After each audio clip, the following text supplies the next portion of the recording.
Halo Genfomo, jumpa lagi dengan saya, Safar Nurhan, di Kelakar Safar. Polos, kosong, dan tak berbobot.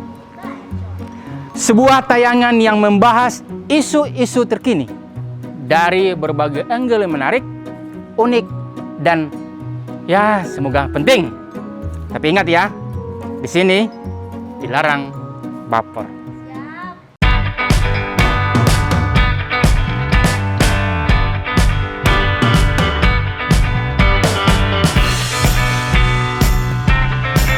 Momo, kalian ngikutin berita tentang PDIP U20 nggak sih?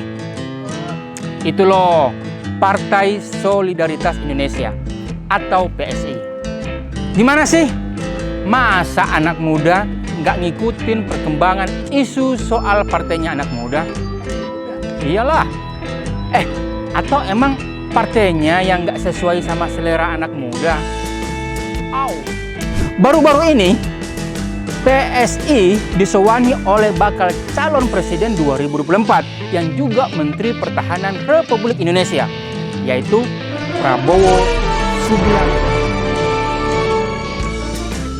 Hal itu terlihat dari postingan yang beredar. PSI terlihat menyambut hangat Pak Bowo. Mesra banget lah pokoknya. Padahal kalau kita ingat lagi ya, 2 pemilu sebelumnya PSI PSI dan Pak Bowo itu bagai air dan minyak, sulit bersatu. Aduh.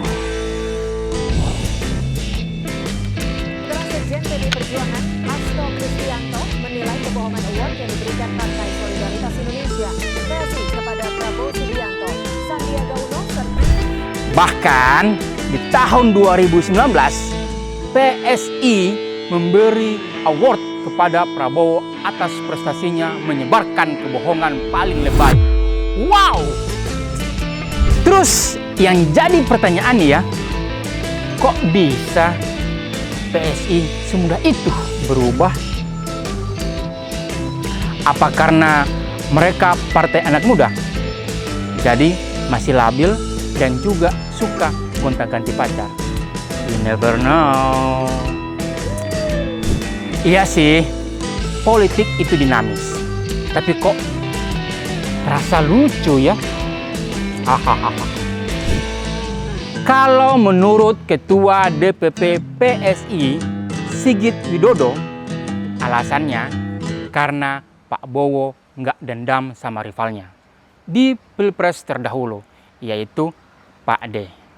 Dan juga sehabis pemilu 2019, Pak Bowo udah gabung sama koalisi Pak D sebagai Menhan, yang juga satu barisan dengan PSI. Oke deh alasannya. Kita terima. Percaya nggak? Nggak. Hahaha. Kalau kata tetangga saya, curiganya ini ya, PSI mulai merapat ke Prabowo karena nggak dibukain pintu oleh Mak Banteng untuk join koalisi buat dukung Ganjar Pranowo. Nah, kalau dilihat dari rekam jejaknya, di awal PSI kan sudah fix mendukung Ganjar Pranowo sebagai calon presiden lewat program Rembuk Rakyat mencari penerus Jokowi. Bahkan jauh sebelum PDIP mendeklarasikan Ganjar sebagai calon presiden, PSI sudah lebih dulu. Tapi ternyata itulah yang membuat PDIP murka. Kok bisa-bisanya partai kemarin sore nyaplok dan mendeklarasikan kader terbaik mereka. Setelah PDIP mendeklarasikan Ganjar sebagai calon presiden, PSI pun nggak pernah dianggap sebagai bagian dari gerbong pemenangan. Duh, kasihan sekali.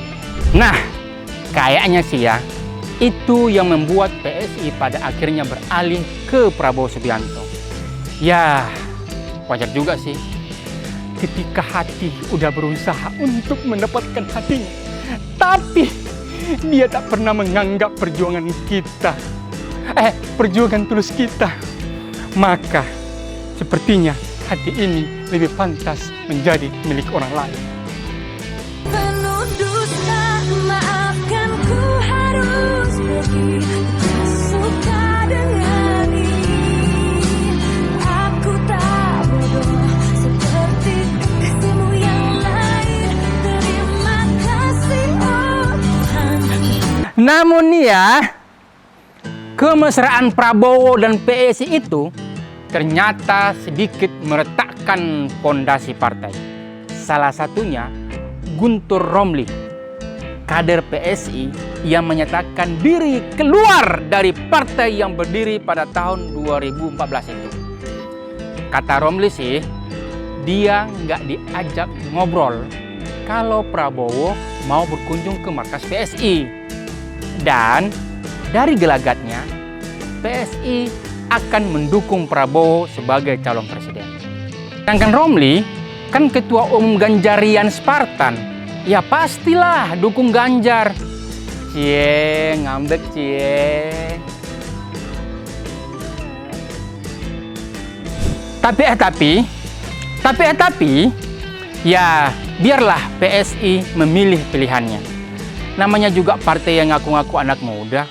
Anak muda kan nggak suka dikekang, nggak suka dibatasi, apalagi dicawe-cawein. Apa pertemuan Prabowo dan PSI karena hasil cawe-cawe istana yang main dua kaki? Bodoh amat lah, biarlah.